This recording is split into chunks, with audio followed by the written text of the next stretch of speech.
పోతన భాగవతము వరాహావతారం.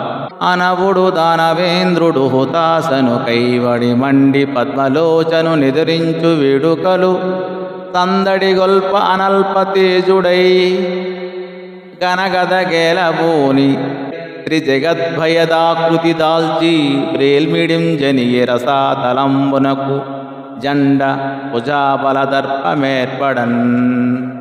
అలా నారద మహర్షి చెప్పగా హిరణ్యాక్షుడు అగ్నిహోత్రములా మండిపడ్డాడు. కమలలోచనుడైన విష్ణువును ఎదిరించాలని ఉత్సాహపడ్డాడు.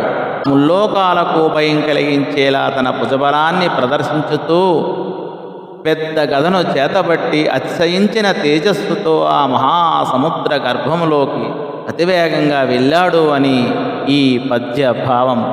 అలా వెళ్ళి సాగర మధ్య భాగంలో దివిజారి ఎదురదగగనే సవిరళ దంస్తాభిరాము నమరలలాముంగువలయ భరణోద్ధామున్ సవనమయ స్తబ్ధరోము జలదస్యామున్. హిరణ్యాక్షుడు తన ఎదుట దట్టమైన కోరలు కలిగి దేవతలలో శ్రేష్ఠుడై భూభారాన్ని మోయడానికి సమర్థుడై యజ్ఞమయమైన మేఘములా నల్లగా ఉన్న ఆదివరాహమూర్తిని వీక్షించాడు అని ఈ పద్య భావం.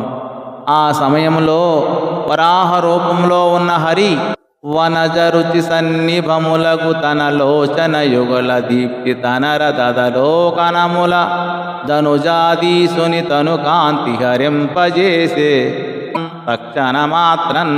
కమలముల వంటి తన కన్నుల కాంతులను ప్రసరింపజేస్తూ తన చూపుతో ఆ హిరణ్యాక్షుని దేహకాంతిని వెంటనే నశింపజేశాడు అని ఈ పద్య భావం.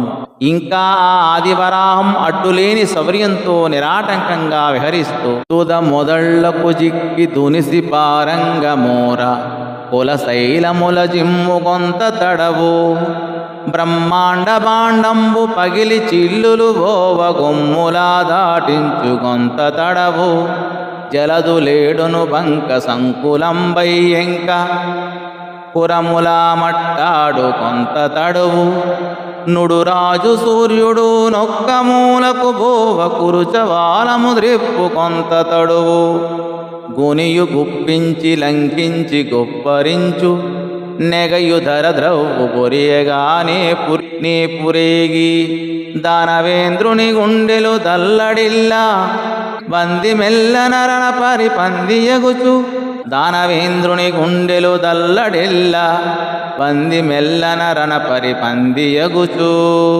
కొంతసేపు తుదా మొదలు ఏకమై ముక్కలయ్యేట